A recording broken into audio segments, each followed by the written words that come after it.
Assalamualaikum warahmatullahi wabarakatuh. Islam di Rusia saat ini telah tersebar di seluruh distrik federal Rusia. Di distrik federal pusat sendiri, terdapat Masjid Katedral Moskow. Presiden Rusia Vladimir Putin dianggap sebagai sosok pemimpin yang ramah dengan keberadaan Muslim di negaranya. Beberapa sikap Putin yang terbuka kepada Muslim. Beberapa waktu terakhir, sentimen yang menyejukkan dari pemimpin negara barat kepada Islam juga terdengar dari mulut Presiden Rusia, Vladimir Putin. Bahkan, Putin mengutip surat Ali Imran ayat 103 ketika menyerukan perdamaian di Yaman, 1 tahun lalu. Dan ingatlah nikmat Allah kepadamu ketika mau dahulu, masa jahiliyah, bermusuhan, lalu Allah mempersatukan hatimu, sehingga dengan karunia-Nya, kamu menjadi saudara, kata Putin di Ankara.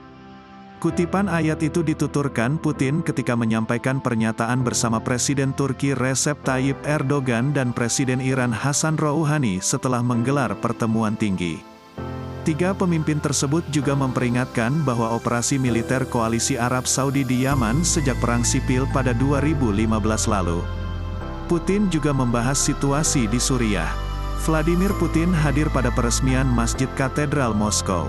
Masjid Katedral Moskow menjadi tempat ibadah utama bagi umat Islam. Masjid terbesar di ibu kota Rusia itu menjadi pusat gerakan organisasi-organisasi Muslim Rusia, seperti Dewan Mufti Rusia dan Dewan Agama Muslim Federasi Rusia, yang keduanya diketuai Mufti Besar Rusia, Syekh Rafil Gheinuddin, selama 30 tahun terakhir. Setelah direkonstruksi besar-besaran, Masjid Katedral Moskow diresmikan pada tanggal 23 September tahun 2015 lalu. Tak hanya Putin, peresmian itu dihadiri Mufti Besar Rusia, Syekh Rafil Gheinuddin, Wali Kota Moskow Sergei Sobyanin, Presiden Turki Recep Tayyip Erdogan, dan Presiden Palestina Mahmud Abbas. Masjid Katedral Moskow menjadi pusat atraksi bagi ribuan umat Islam. Selama lebih dari 1 abad, masjid megah ini telah menjadi pusat daya tarik bagi ribuan Muslim dari seluruh dunia. Lebih dari 100.000 umat Islam selalu hadir di masjid ini ketika melaksanakan salat Idul Adha dan Idul Fitri. Masjid yang dibangun sejak 1904 ini telah direkonstruksi sebanyak 20 kali. Sekarang total luasnya mencapai 18,9 ribu meter persegi.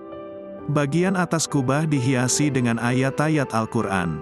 Masjid yang dibangun 6 lantai ini dapat menampung lebih dari 10.000 Muslim. Presiden Rusia Vladimir Putin menyatakan rasa bahagia dan ucapan selamatnya pada umat Muslim di Rusia terkait Hari Raya Idul Fitri 1441 menurut dia, sebagai hari keagamaan besar yang menandai bulan suci umat Muslim. Idul Fitri memiliki makna khusus.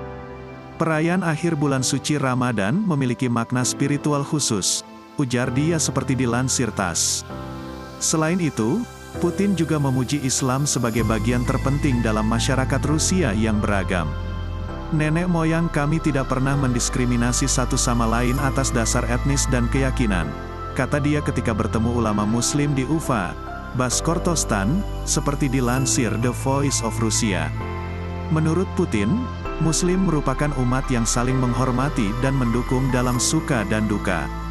Mereka juga meninggalkan warisan yang besar, yakni persahabatan yang menghindarkan saling menghancurkan dan menyalahkan. Sebelumnya, ketika berbicara dengan Dewan Mufti Rusia, Putin menekankan Islam merupakan mutiara dari budaya Rusia. Ia juga memuji peranan komunitas Muslim dalam menjaga harmonisasi hubungan antar umat beragama di Rusia. Rusia pernah menggelar pertemuan Forum Rusia Islamic World Strategic Vision. Pertemuan ini berupaya untuk membantu meningkatkan hubungan berbasis kepercayaan antara Moskow dan anggota Organisasi Kerja Sama Islam.